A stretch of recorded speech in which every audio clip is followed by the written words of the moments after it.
जा लाला के तो कितने नाम गिना, लेकिन लोग जाको नाम अपने हिसाब से अपने आप रख लेंगे।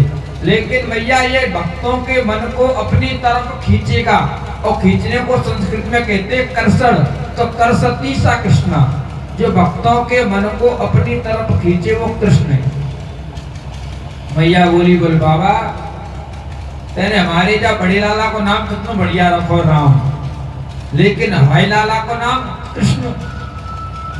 जितने ऐसा नाम रख दियो जिनके आगे के दो दांत नहीं हो वे तो नाम ले ना सके, क्योंकि दांतन जब दांत नहीं होंगे तो महाराज हवा रुकेगी नहीं मुंह में, तो कृष्ण कहेगी नहीं। और देखो महाराज एक आदत है, पंडित जी कितना बढ़िया नाम रख दे, लेकिन मैया को जरा कौन सा ग्रंथ है नाम जरा कांटे ढूंढ के लाते हैं। मैया बोली बाबा जी कोई नाम नहीं है, देख हमारा लाला ने कारो सो है तो जाको नाम है कलुआ, और जावे तुम जो कह रहे ना जी जब मोटो सो है जाको नाम है बलुआ। तो बलराम जी को नाम मैया रखो बलुआ और ठाकुर जी को नाम रखो कलुआ। महाराज ने कांटे ढूंढ ढूंढ के लाते हैं।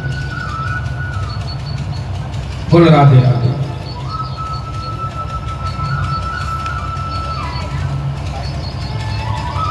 ठाकुर जी और बड़े हुए, स्वयं कागो सुंदी जी महाराज भगवान के दर्शन करने के लिए।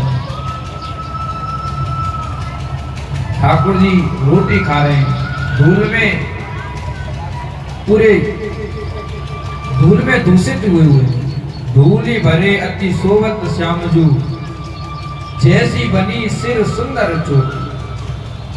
भैया ने बढ़िया सुंदर चोटी बनाई थी बालों की। खेलत खात फिरे अनना, पग पैजनी बाजत पीरी कछोटी। पीतांबरी ठाकुर जी ने पहन रखी है, पैरों में जो घुंघरू बंधे हुए कड़े आते हैं ना घुंघरू वाले, उनको ठाकुर जी ने बांध रखा है, उनमें नूपुर बज रहे।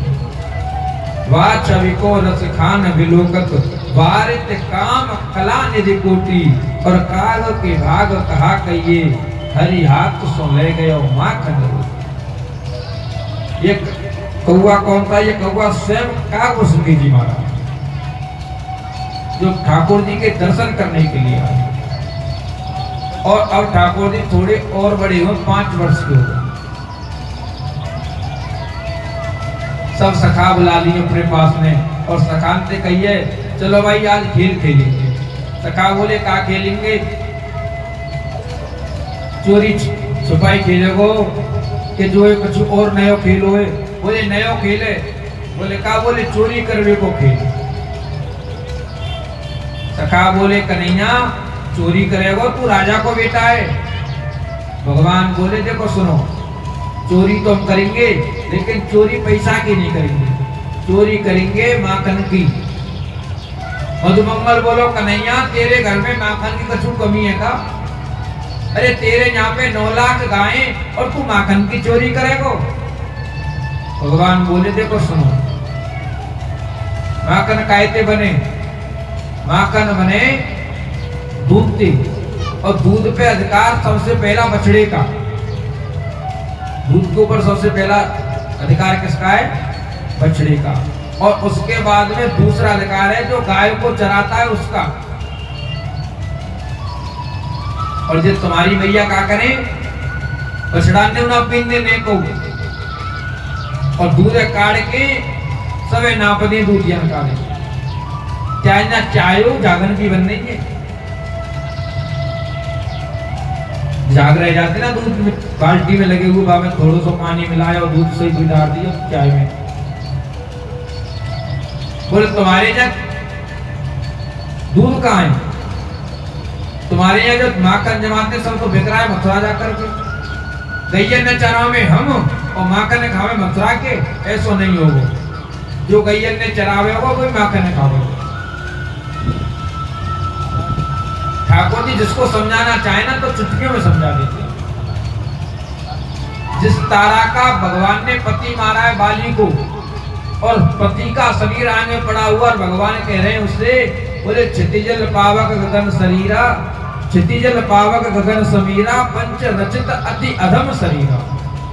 बोले अरे देवी तारा, ये जो शरीर है पंच तत्व से बना हुआ है।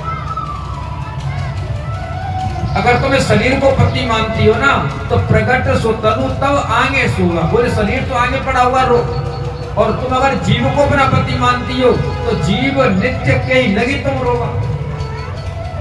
और जीव नित्य ब्रह्म, उसको कोई मार नहीं सकता। नैनम चिंतन्ति शस्त्राणि, नैनम दहति पावका, ना चैनम क्लेदयन्त्यापो, न शोषयति मारुता।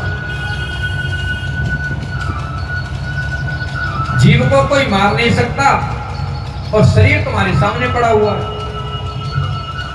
तो अगर ये शरीर तुम्हारा पति है तो तुम्हारे सामने, और अगर ब्रह्म को तुम अपना पति मानती हो तो ब्रह्म तो फिर नित्य, उसको तो कोई मार ही नहीं सकता।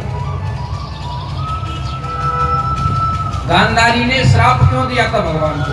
भगवान ने कहा, बोले मैया मैंने कितना समझाया दुर्योधन को कि 5 गांव जमीन दे, 5 गांव दे दे, महाभारत का युद्ध रुक जाएगा, लेकिन वो देने के लिए तैयार नहीं हुआ।